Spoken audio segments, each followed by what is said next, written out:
Hello, hi guys! Magandang hapon sa inyong lahat. This is Chino Rodriguez from my Sigari channel, ang faith healer, also mata reader. So ngayong hapon, natatagan natin ang sabihin sa iyo ng ating mga gabay. So this is weekly gabay for the month of March 22 hanggang March 28 for the sign of Libra. So Libra, welcome to my channel. Ano kayang messages, advices ng spirit guides ang ating masasaga for today's video? Kanino naman kayang energy o kaganapan sa buhay ng mga Libra signs ang ating mahagilap? So guys, this reading is a general reading lamang, hindi lahat makaka-resonate. Kunin lamang po makaka-relate sa inyo and comment down below kung kaninong energy ang ating nasagap. And of course, don't forget to like and subscribe my channel and hit the notification bell for more videos updated kasi maraming salamat po sa mga walang sawang pagsuporta sa aking channel, lalo-lalo na yung hindi nag-i-skip ng ads. Naway pagpalain kayo ng Diyos at may kapal, siksik, liglig na gumapaw na biyayang manong balik sa inyo. So let's see guys, what is the messages, advices sa iyo ng ating angel spirit guides?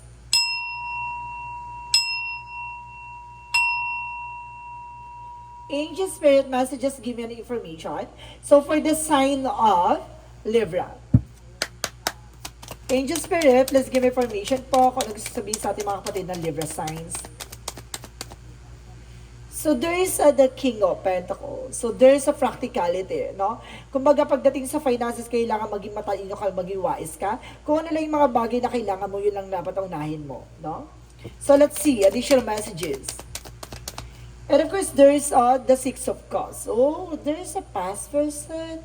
Something reminisce. So, of course, there is a relative related sa'yo. And of course, there is a friend, family. So, let's see. And of course, there is the Page of Swords. So, there's an information. Being curiosity, no, kailangan alamin at tuklasin mo pa ang mga impormasyon na makakadagdag sa iyong kaalaman, no? Or may mga bagay na dapat ka pang malaman. So, let's see. Additional messages for Angel Spirit. And because there's an Hermit card with a soul searching. So, binibigyan ng kaliwanagan or may magsisilbing kaliwanagan dito. No? May mga bagay na magliliwanag sa'yo, na magbibigay ng informasyon. At may mga bagay din daw na nasa paligid mo na gumagabay sa'yo para matuklasan ang mga bagay-bagay na dapat mong malaman. So, let's see. Additional messages. And of course, there's an information with a Knight of Cups. So there's an offer. There's an offer for proposal, engagement, an offer for finances, no? So there is a horse here na nag-represent dito na for a victory. Meron kasi sinasabi dito guys na parang talagang mapagtatagumpayan mo at the end of the time.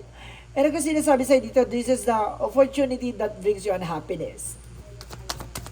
And because there's the lover. So see, may love life. So see, mayroon ditong pag-ibig. And of course, the lovers is here.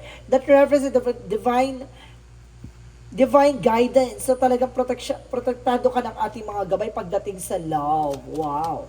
And because there is that Page of Wands. So there's a good news and new ideas pagdating sa finances, no? Basta sinasabi dito magkakaroon ka ng mga bagong plano at bagong kaisipan. And because there's an Eight of Cups for letting go. There's a moving on, no? Kumbaga kailangan mo nang pakawalan itong ex mo or either a past person or something a situation, no? May mga bagay siguro nangyayari sa nakaraan na kailangan mo nang i-let go, no? Or pakawalan, kalimutan. So let's see what is the Page of Swords. So there is an information with the Knight of Wands for this silence, no? Kumbaga, palihim mong alamin, palihim mong tuklasin kung anong nangyayari sa behind your back, no? So, may mga bagay na unti-unti mo malaman, napakalapit mo na sa katotohanan. So, let's see what is the Hermit card. The Hermit card represents the High Priestess. So, there's a hidden agenda or hidden enemy. So, may mga bagay dito na maglilinaw sa about sa spiritual. So, this is the opportunity para matuklasan mo na may something na ipapaalam sa iyo ang universe. So, there's a mystery, no? With a God power. So, let's see what is the Knight of Cups. So, there is the Five of Swords. So, mag-ingat ka, there is a self-sabotage.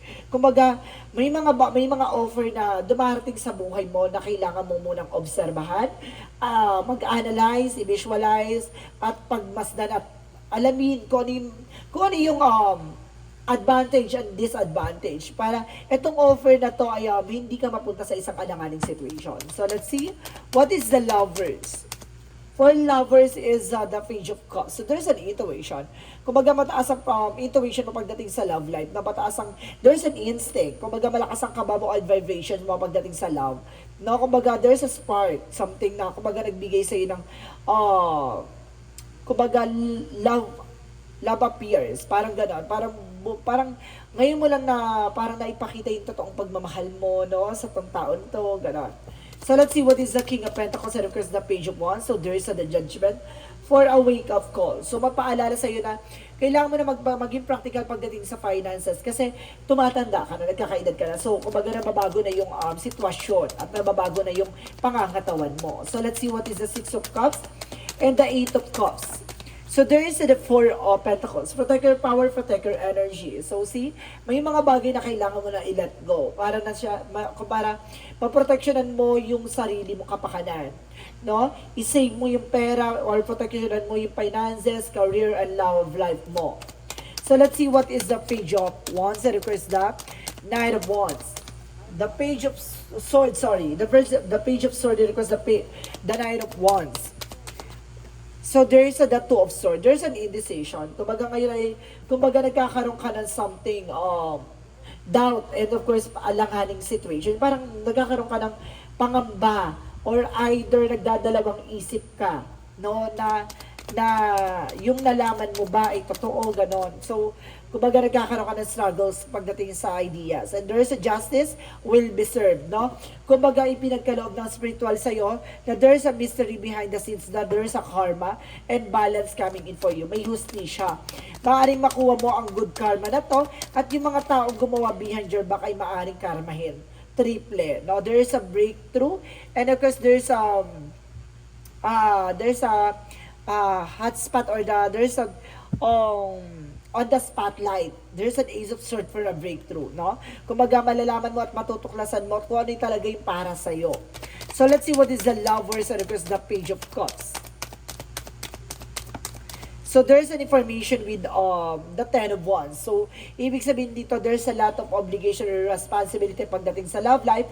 So makinig ka sa intuition na kapag hindi na goods or hindi na maganda, kailangan nyo magkaroon ng heart-to-heart conversation para maunawaan nyo yung nangyayari pagdating sa inyong relasyon. No, maraming burden, maraming obstacle, maraming failure na nangyari sa inyong love life. And of course, there's a strength card na kailangan mo maging malakas, maging matibay, maging matapang, no, sa nangyari sa inyo. So let's see additional messages for outcome. So there's a Seven of Wands, protectionan mo, no? Pangalagaan mo yung sarili mo. Seven of Wands is a protection. Pangalagaan, protectionan mo kung ano man ang meron ka. At the same time, there's a The Sun card, bibigyang kaliwanagan at bibigyang kalinawan ang lahat na nangyayari behind your back. And the Six of Wands is a victory and success. At the end of the time, magtatagumpay ka with the Four of Cups.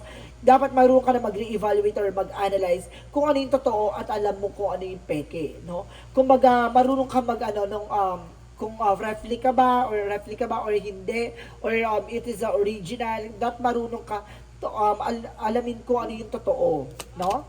So let's see additional messages for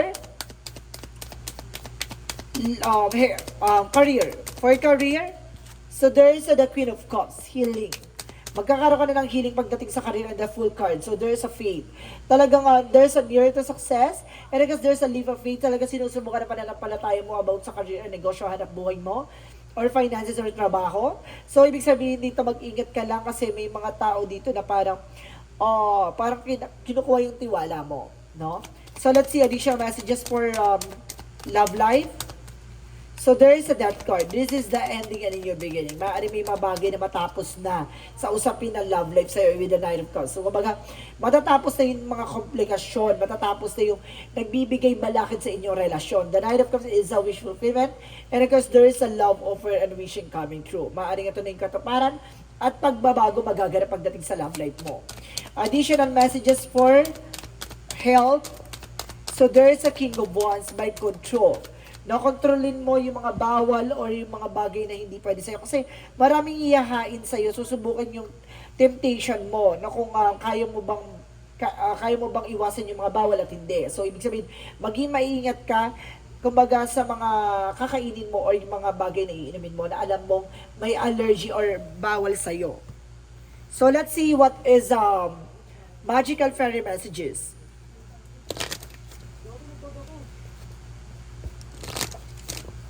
For magical fairy messages, give information. So there's a dietary change. So kailangan mo there's an improvement for diet, no? And of course, there's an improvement in your life and of course, yung health. And there's an reference your individuality, no? Allow your true self to shine because you're awesome. Ipakita mo kung ano, sino at kung ano ka talaga, diba? Kung ano yung kakayanan mo, kung ano yung mga bagay na kaya mo, yung mga bagay na katangian mo, ipakita mo. So let's see what is the yin and yang oracle card.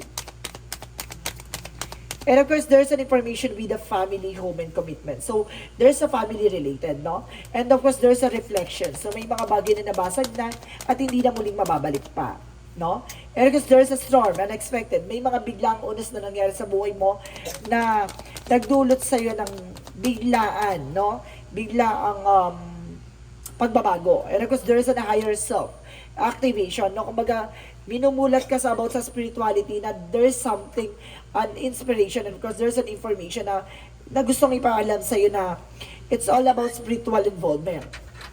So, let's see what is additional messages for Archangel Michael messages.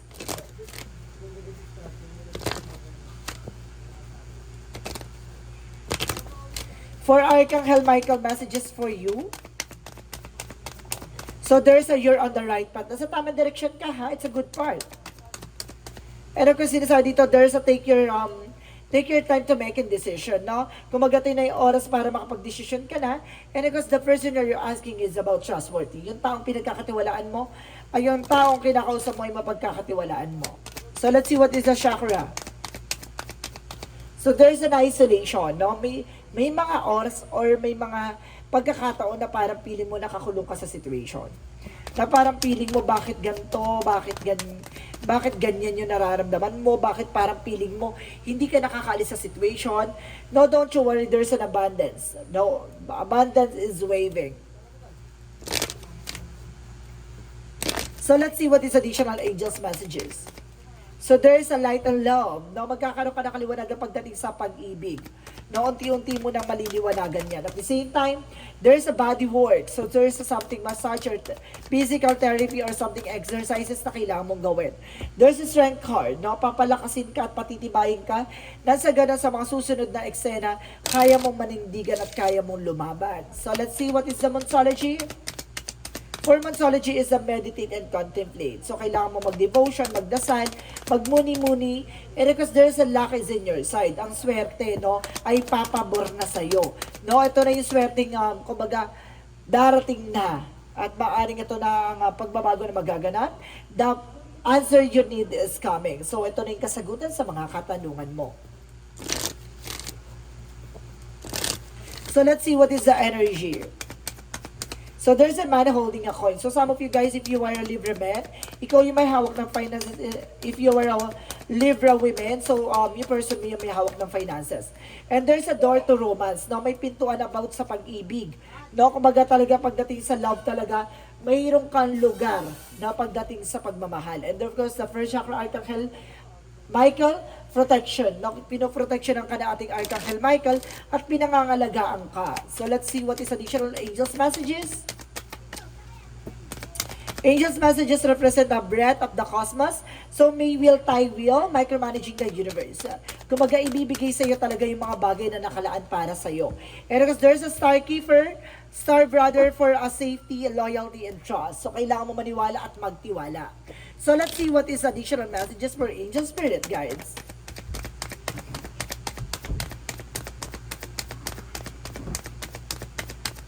And of course, sinasabi dito, there's an health. So, ibig sabihin, there's an health issues. Or something kailangan mo tutukan ng health mo. At the same time, there's an happiness. So, talagang magkakaroon ka ng kaligayahan dito ka, nag-uumapaw. There's an happiness and you are on the right path. So, let's see what is additional messages. And because there is a transition, release. So, may mga bagay na kailangan mong pakawalan at may mga bagay na mababago na. No? At makakaalis ka na sa situation. And truth reveal, ang katotohanan ay may lalantad at may lalahan na.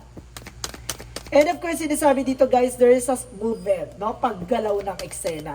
So, ito na yung unti-unting nagkakaroon ng development, transformation, transition. And of course, there is a goal for it. May mga bagay na kailangan mong ilaban. Hindi ka pwedeng susuko-suko or takot sa maganap na eksena. So, kailangan palaban ka, no? So, let's see what is Archangel Raphael. So, there's a do more research, no? Kailangan tuklasin mo yung makakatulong sa iyo at yung mga bagay na kailangan mong gawin at kainin at iwasan, di ba? So may mga bagay dito na matututunan mo pa at marami ka pang matututunan. So let's see what is the angel's answer. For the angel's answer represent the success is coming in for you. Talagang may success talaga guys. And don't stop. Huwag kang hihinto. Diba? Tuloy-tuloy mo lang yan. Laban na laban ka dapat. And there is a yes. So there's a yes ang kasagutan sa mga katanungan mo. So let's see what is the romance angels. Pagdating sa romance angels represent what? Romantic feelings, wow. Pagdating sa, alam mo guys ha, parang ang laking factor dito ang love life mo. And there's a calling upon your soulmate. So see, talagang there's a soulmate connection and of course there's a soul contract. So ibig sabihin dito, lahat na nangyayari sa buhay mo ay tungkol sa pag-ibig at finances and health. No? Overall, itong nasagap natin in fairness ha.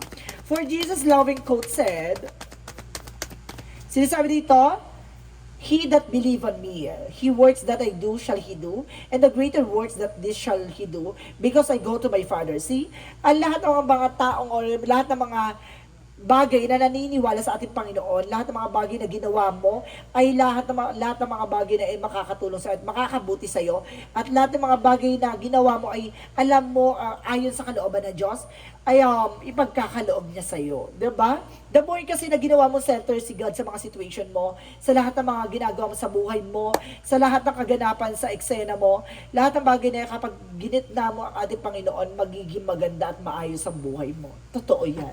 So let's see what is the synchronicities. So ano yung signs or synchronicities na magiging messages or advices mo yun ang ating angel spirit.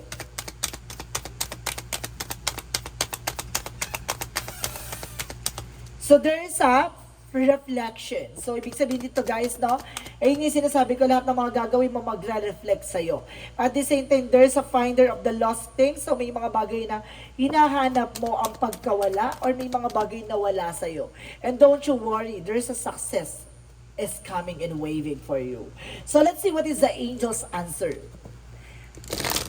Parang sinasabi guys na wag mong hanapin yung mga bagay na wala sa'yo, no? Kumbaga, lahat ng mga bagay na ibinibigay sa'yo ay yung mga bagay na kailangan mo, no? So let's see, what is the angel's number? So there's a 1994 cycle, pag-ikot ng eksena or sistema, no? Karma, warning, judgment, influence, power, cycle, changes, and revert. Karma will be paying you a visit. Release that need to control because you can now force things. Learn your lessons so that they don't repeat in the near future. Make some space for new experiences. See? Kumbaga, matuto ka na sa mga nangyari sa nakaraan para hindi na maulit-ulit hanggang sa kasalukuyan. No? Matuto ka sa mga pagkakamali at matuto ka sa mga bagay na alam mo at the end of the time, babalik sa'yo lahat ng ginawa mong kasamaan or mga bagay na hindi mabuti sa'yo. Kung may mga bagay na mabuting ginawa ka sa ibang tao, it's a good part kasi kumbaga babalik sa iyo yan na siksik-liglig nag-uumapaw na biyaya. So panatiliin maging mabuti at maging diretso ang pananampalataya at tiwala mo sa ating poong may kapal. Nang sa ganon, ang biyaya ang mismong lumapit sa iyo. So guys, this is a weekly gabay. Wait, let's see for the messages of life. Oh my God. I'm sorry. So let's see what is the messages of life. So there's the path of the light. So talagang, 'di ba, sa road na tatahakin mo nandoon ang kaliwanagan, dahil makikita mo ang kahalagahan at yung mismong kahulugan ng lahat na nangyayari sa paligid mo. Life places the perfect people and situation on the path to help me advance of a journey of inner growth. I possess the courage, and of course I need to progress despite any obstacles I might meet. I study my experiences, seeking the wisdom they have to offer.